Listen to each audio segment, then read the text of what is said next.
Monsieur le Président, Madame la Ministre, Mesdames et Messieurs le rapporteur, mes chers collègues, je tiens tout d'abord à saluer la cohérence de la séparation des deux textes que nous appréhendons aujourd'hui. S'agissant de la PPL sur le droit à l'aide à mourir, il me paraît important de rappeler que ce sujet préoccupe les législateurs depuis de nombreuses années. En 1999, réflexion sur les soins palliatifs. En 2005, la loi Leonetti avec la directive anticipée, l'interdiction de l'obstination déraisonnable et l'obligation pour le médecin de pratiquer tous les traitements analgésiques et sédatifs. En 2016, la loi Claeys-Leonetti avec la sédation profonde et continue jusqu'au décès. Loin de nous l'idée d'affirmer que le socle législatif actuel répond à toutes les situations de fin de vie. Un mal mourir persiste. La législation est en effet encore trop souvent méconnue de la population comme des équipes soignantes. Le peu de directives anticipées rédigées en sont une illustration. Le changement majeur de cette PPL réside dans l'introduction du suicide assisté et de l'euthanasie sous l'appellation du droit à l'aide à mourir, conduisant à une rupture dans notre rapport aux soins, à la vie et à la mort.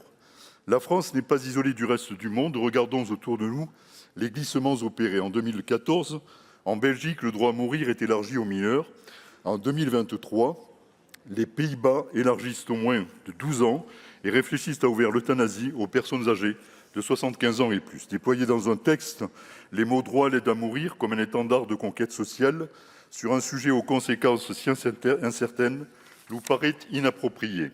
Dans un monde qui prône de plus en plus l'homme augmenté et performant, que deviendront les personnes vulnérables si nous banalisons la mort? Notre vulnérabilité nous permet aussi de ne pas tomber bêtement dans le mythe d'Icare. Le général de Gaulle et le président Chirac l'avaient bien compris à l'appui de leur fille lorsqu'ils déclaraient que la vulnérabilité des autres enrichit notre humanité et notre cohésion sociale. La Commission a recentré le sujet sur les personnes en fin de vie dans le prolongement de la loi Claeys-Leonetti, admettant la possibilité de reconnaître une assistance médicale à mourir, supprimer le délit d'entrave qui se calquait sans ressemblance sur le modèle de l'IVG, renforcer la clause de conscience, sécuriser la procédure relative aux critères d'éligibilité. Un chiffre éloquent maintenant pour la deuxième PPL, 90% des demandes d'aide à mourir disparaissent au cours de la prise en charge palliative. Avant la loi, il y a le devoir de ne jamais laisser seul quelqu'un pour traverser ce moment ultime. C'est tout l'objet des soins palliatifs. Or, aujourd'hui, force est de constater les inégalités territoriales dans l'offre en soins palliatifs. 50% des besoins sont couverts seulement en pédiatrie entière. Une vingtaine de départements n'ont pas encore d'unité de soins palliatifs. Ces données nous permettent de dire que l'urgence est ici et pas ailleurs. La qualité de la prise en charge devrait être aussi au cœur de nos actions. Pour le moment, elle reste trop centrée sur le sanitaire.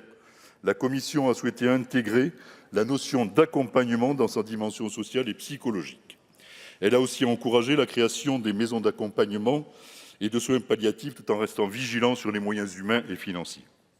Enfin, face à ce texte initial jugé trop bavard, sur de nombreux aspects, l'intitulé de la loi a été modifié pour renforcer et non plus garantir. Je conclurai, mes chers collègues, en disant que lorsqu'une personne est en fin de vie, sa demande de mourir disparaît dans la grande majorité des cas quand une réponse appropriée est apportée à la douleur, à l'isolement et à la peur de mourir. C'est ce dont témoignent en tout cas les soignants qui sont trop souvent malheureusement seuls au chevet du patient. Je vous remercie. Merci, cher